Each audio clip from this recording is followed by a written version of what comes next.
সুন্নাহ বোঝা খুব দুষ্কর। যাকে আপনি তুচ্ছ করছেন আল্লাহ পাক তাকে হেদায়েত দিয়ে আপনার চেয়ে বড় জায়গায় নিয়ে যেতে পারেন। যাকে আপনি বড় কাফের মনে করছেন আল্লাহ পাক কাল তাকে হেদায়েত দিয়ে ইসলামের খেদমত করাতে পারেন। আবার আল্লাহ পাক আপনাকে, যিনি 5 ওয়াক্ত নামাজ পড়ছেন রোজা রাখছেন, আপনাকে পথভ্রষ্ট করে দিয়ে জাহান্নামে নিতে পারেন। অতএব আত্মঅহংকারের কোনো সুযোগ নাই। তাসকিয়া দরকার। কদ আফলাহা মান যাক্কাহা ওয়া কদ খাবা মান দাসাহা।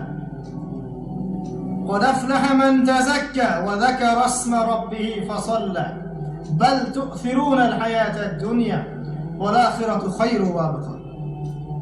তাসকিয়ার পরে কি করবেন? চেষ্টা করেন হালাল রিজিক অন্বেষণ করার। আল্লাহর ওয়াস্তে সুদ খায় না, আল্লাহর ওয়াস্তে ঘুষে যায় না, আল্লাহর ওয়াস্তে আল্লাহর দোহাই দিয়ে বলছি দুর্নীতি করেন না, আল্লাহর ওয়াস্তে মানুষের সম্পদ আত্মসাৎ করেন না, আল্লাহকে ভয় করেন, আল্লাহর ওয়াস্তে করেন, আল্লাহর ওয়াস্তে ছেড়ে দেন। হাত জোর করে রিকোয়েস্ট করছি, সুদ খায় না। নিজের মায়ের সাথে জেনার মতো অপরাধ, নিজের মায়ের সাথে জেনার মতো অপরাধ। এটা আমার কথা নয়, এটা মুহাম্মদ সাল্লাল্লাহু আলাইহি ওয়াসাল্লামের কথা। যাকে কবরে আপনাকে দেখানো হবে, যিনি আপনার জন্য সুপারিশ করবেন কাল কিয়ামতের মাঠে, যিনি আপনার জন্য হাউজে কাউসারের পানি নিয়ে দাঁড়িয়ে থাকবেন, আপনার উসওয়াতুল হাসানা, সেই মুহাম্মদ সাল্লাল্লাহু আলাইহি ওয়াসাল্লামের কথা। সুদ খেও না। এর সর্বনিম্ন পাপ নিজের মাকে বিয়ে করা, নিজের মায়ের সাথে জেনা করা।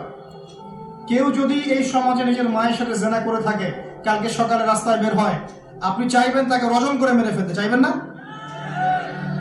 এই কাজ দিব্যি আমরা করছি। সর্বোচ্চ পাপ সুদের, আল্লাহ এবং তার রাসূলের সাথে যুদ্ধ করা।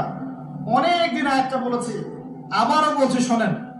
কারণ কিছু মানুষের কানে ঢুকতেই চায় না কথা।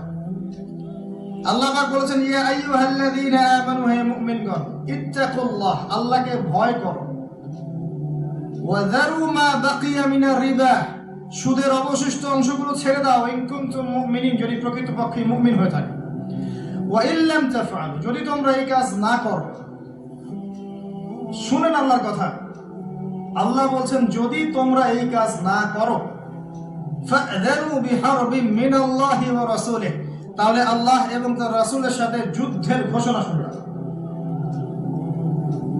The path is yours, choose your path. রাস্তা আপনার, আপনি চুজ করেন কোন পথে আপনি যাবেন। কেউ বাধ্য করবে না আপনাকে। লা ইকরাহা ফিদ-দীন, দিনে কোনো বাড়াবাড়ি নাই। তরোয়াল দিয়ে কেউ বলবে না যে সুদ খেও না, তরোয়ালের জন্য কেউ বলবে না যে ইসলাম কবুল করো। ইসলাম এগুলো হারাম, ইসলাম এভাবে ছড়ায় নাই, এগুলোর সাথে ইসলামের কোনো সম্পর্ক নাই। ইসলামের নামে যারা সন্ত্রাসবাদ ছড়িয়েছে এবং জঙ্গিবাদ ছড়িয়েছে, এগুলোর সাথে ইসলামের কোনো সম্পর্ক নাই। ইসলাম বাধ্য করবে না আপনাকে, কিন্তু আপনি রাস্তা ওয়াহাদাইনাহুন নাজদাইন, দুইটা পথ আমি দেখিয়ে দিয়েছি, আপনি একটা চুজ করেন। ইম্মা শাকিরা ওয়া ইম্মা কাফুরা, ইচ্ছা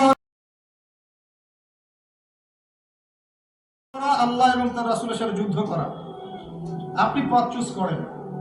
একটা টাকা যদি হারাম থাকে রিজিকে, আপনার ইবাদত কবুল হবে না। সে যেই হোক, দাড়ি টুপি পাগড়ি জুব্বাওয়ালা মানুষও যদি সুদ খায়, জায়েজ হয়ে যাবে না। পৃথিবীর সমস্ত মানুষ যদি ভোটাভুটি করে যে সুদ হালাল, হালাল হয়ে যাবে না।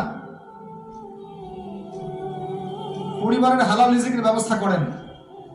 অনেক মানুষ দেখা হয়, কথা হয়, মেসেঞ্জারে টেক্সট করে, হোয়াটসঅ্যাপে নক করে, বড় চাকরি করতো, 60,000, 70,000, 80,000 টাকা বেতন পেত, তখন রিজিকে বরকত ছিল না, ছেড়ে দিয়েছে, চায়ের দোকান দিয়েছে, এখন রিজিকে বরকত আছে। আজকে একজনের সাথে দেখা হয়েছে, তিনি ইউএস বাংলা এয়ারলাইন্সে কাজ করেন। আমাকে বলছেন, ভাই, মুরব্বী মানুষ, আমার পরিবারের সদস্য সংখ্যা বেশি ছিল, হারাম জবে ছিলাম, সুদ খেতাম, সুদী এনজিওতে কাজ করেছি, আপনার লেকচার শুনেছি, আলহামদুলিল্লাহ, আল্লাহ পাক শুনিয়েছেন তাকে, এখানে আমার কোনো ক্রেডিট নাই, তিনি ছেড়ে দিয়েছেন, এখন এখানে কাজ করেন। আমি বললাম, পরিবারে কি কোনো সমস্যা হয়? রিজিকে